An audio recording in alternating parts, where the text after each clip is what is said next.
முதல்ல ஜெகன்மோகன் ரெட்டி விமனுக்கு ரொம்ப ரெஸ்பெக்ட் கொடுப்பாரு, சப்போர்ட்டிவாக இருப்பார். ஏன்னா அவருக்கு 2 பெண்ணு. ஸோ பெண்ணோட அருமை அவருக்கு தெரியும். அதனால எப்பவுமே பெண்களுக்கு ஒரு சிஸ்டர் மாதிரி, ஒரு மதர் மாதிரி, ஒரு பாட்டி மாதிரி அந்தந்த ஏஜ் குரூப்க்கு அவர் பிஹேவியர் நீங்கள் பார்த்துருப்பீங்க. முதல் யாத்திரை வரும்போது, பஸ் யாத்திரை வரும்போது எவ்வளோ அன்பாக இருப்பார், எவ்வளோ பாசமாக இருப்பார், எவ்வளோ மரியாதை கொடுப்பாரு.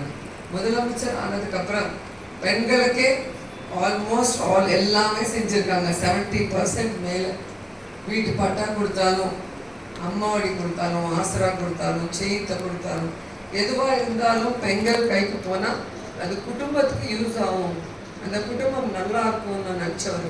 அதனால தான் எப்போவுமே பெண்களுக்கு துணையாக இருந்தார். அண்ட் அந்த வீட்டில் கூட ஆம்பளைக்கு ஈக்குவலாக உங்களுக்கு மரியாதை இருக்கணும், உங்களுக்கு அந்த பவர் இருக்கணும்னு தான் அவர் எப்போவுமே நினைப்பார்.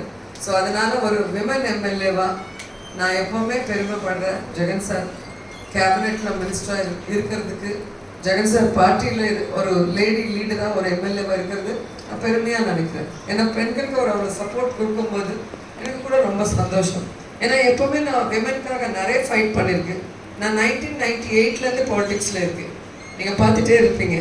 ஸோ 98 நான் பிரச்சாரத்துக்கு வந்தேன். அதுக்கப்புறம் 2004 நான் கண்டெஸ்ட் பண்ணேன். அப்போத்துலேருந்து கண்டெஸ்ட் பண்ணிகிட்டே இருக்கேன். ஸோ எனக்கு ஜெயிச்சாலும் தோத்தாலும் 99 நான் ஜனங்களுக்காக, அப்போ கம்பைன்ட் ஸ்டேட் தெலுங்கானா ஆந்திரா சேர்ந்து இருந்தது.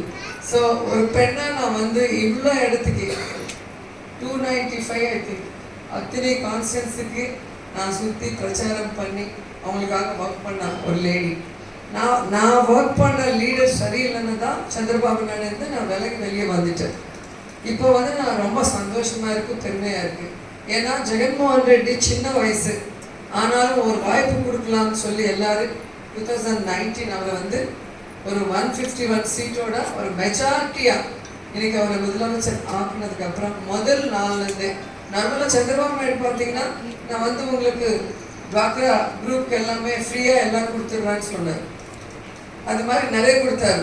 பாப் வஸ்தே ஜாப் வஸ்துந்தேன்னு யாருக்கும் ஜாப் கொடுத்ததில்லை. ஜாப் கொடுக்கலன்னா காசு கொடுக்குறான்னு படித்த பசங்களுக்கு அதுவும் கொடுக்கலாம். இந்த மாதிரி 600 ப்ராமிசஸ் பண்ணாரு, ஒன்றும் கூட செய்யலை.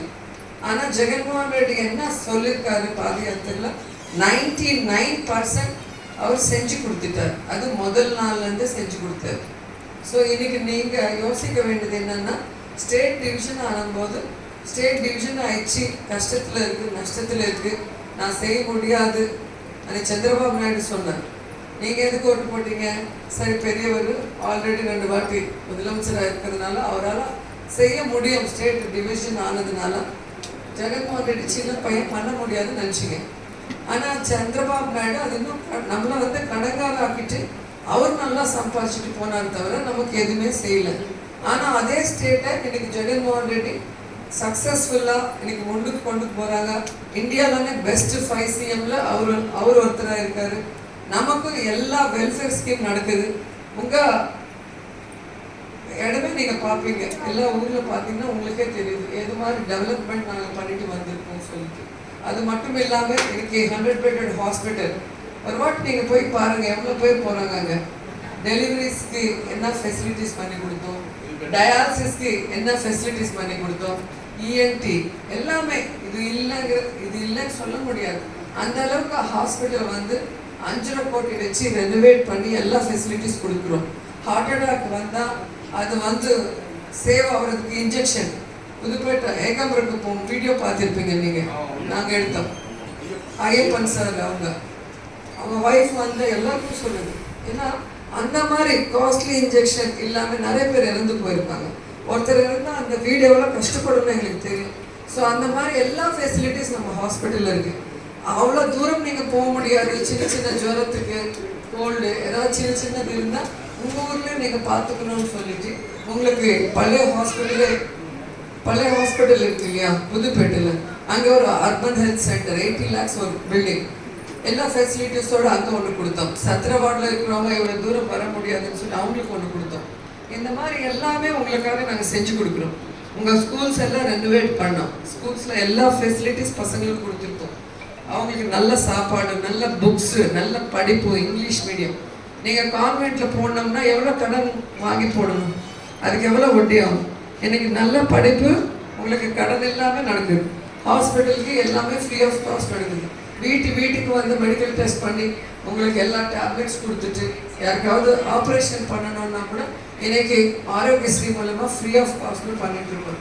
ஸோ எல்லாருக்கும் என்ன தேவை, படிப்பு, பசங்களுக்கு, வீட்டில் இருக்கிறவங்களுக்கு எல்லாருக்கும் ஒரு நல்ல ஹெல்த்து, மனை, வீடு இல்லைன்னா கட்டி கொடுக்கணும். ஸோ இது எல்லாமே நம்ம பண்ணிகிட்ருக்கோம். இது மட்டும் இல்லாமல் வீட்டில் வந்து பென்ஷன் 3000 ஒரு பேட் ப்ராபகண்டா பண்ணிட்டாங்க தெலுங்குதேசக்காரன். அங்கே தமிழ்நாட்டில் ஏதோ கொடுக்குறாங்க 500 யூனிட் இங்கே கொடுக்கல, அது மட்டும் கேளுங்கன்னு நாங்கள் எப்போ வந்தாலும் அதை பற்றி தான் பேச வச்சு நாங்கள் கொடுக்குறோம். 10-15 ஒரு ஓரமாக கட்டிகிட்டே வந்துட்டாங்க. நீங்கள் தெரிஞ்சுக்க வேண்டியது எனக்கு நான் சொல்கிறது, இன்றைக்கி நம்ம பென்ஷன் 3000 கொடுக்குறோம், தமிழ்நாட்டில் 1000 கொடுக்குறாங்க.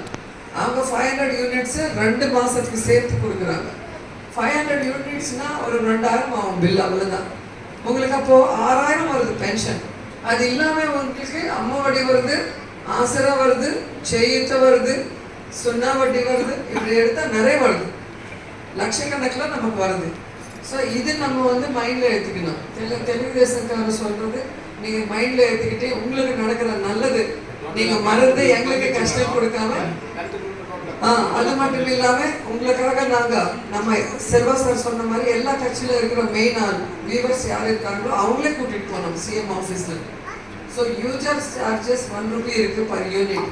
ஒரு 100 யூனிட் நீங்கள் யூஸ் பண்ணிங்கன்னா 1 ரூபினா 10 ருபீஸ் கட்ட வேண்டியதாக இருக்கும். 100 யூனிட்ஸ்க்கு 100 ருபீஸ் கட்ட வேண்டியதாக இருக்குது. இப்போ வந்து 4 பைசா தான் இருக்குது, 6 பைசா இருக்கு, 94 பைசா கம்மி பண்ணியிருக்கோம். அப்போ எவ்வளோ கம்மி ஆயிருக்குன்னு நீங்களே யோசனை பண்ணுங்க. எவ்வளோ கம்மி ஆயிடுச்சு? ஆல்மோஸ்ட் 80. ஒரு சர்வீஸ்க்கு. ஸோ 500 to 1000 ருபீஸ் உங்களுக்கு கம்மி ஆயிடுச்சு. 100 யூனிட் யூஸ் பண்ணால் 100 ரூபா கட்டணும் யூசர் சார்ஜஸ்.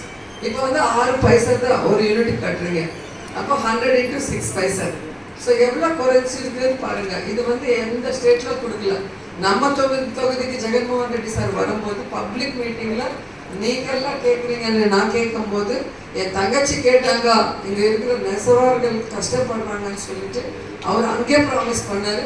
நமக்காக இன்னைக்கு ஸ்டேட் வைடாக இருக்கிற வியூவர்ஸ் கம்யூனிட்டி எல்லாருக்கும் செஞ்சுருக்காங்க. ஸோ நம்மளால் எல்லாருக்கும் ஹெல்ப்பாக இருக்குது, நம்மளுக்கும் ஹெல்ப்பாக இருக்குது. ஸோ நாங்கள் உங்களுக்காக நிறைய பண்ணியிருக்கோம். அது நீங்கள் வந்து மனசில் வச்சுக்கிட்டு எங்களுக்கு ஆசீர்வாதம் பண்ணி உங்கள் ரிலேட்டிவ்ஸ்க்கு, ஃப்ரெண்ட்ஸ்க்கு எல்லாருக்கும் கூட சொல்லி ஃபேன் போட்டு சொல்லுங்கள். உங்களுக்கு நானும் செய்யலாம், எப்போதும் இங்கே இருக்கோம். உங்களுக்கு என்ன செய்கிறதுக்கு எங்களால் முடியும், பார்ட்டினால் முடியும், தனிப்பட்ட முறையில் எங்கள் சேரிட்டபிள் ட்ரஸ்ட்னால் என்ன முடியும், எல்லாம் நாங்கள் செஞ்சு கொடுத்துட்டே இருக்கோம், செஞ்சு கொடுப்போம். இனிமே கூட உங்களை எல்லாருக்கும் ப்ராமிஸ் பண்ணுறேன். ஸோ இன்னும் ஏதாவது கூட சொல்லுங்கள். ஏன்னா தெலுங்குதேசக்காரர் சொல்கிற மாதிரி போய் எங்களால் சொல்ல முடியாது. நாங்கள் என்ன செய்வோமோ அதான் சொல்லுவோம், என்ன சொல்கிறோமோ அது செய்வோம். அதில் எந்த விதமான மாற்றம் இருக்காது. நீங்கள் நம்பி எங்களை வந்து ஆசீர்வாதம் பண்ண சொல்லி கேட்குறேன். Thank you so much. Thank you so much.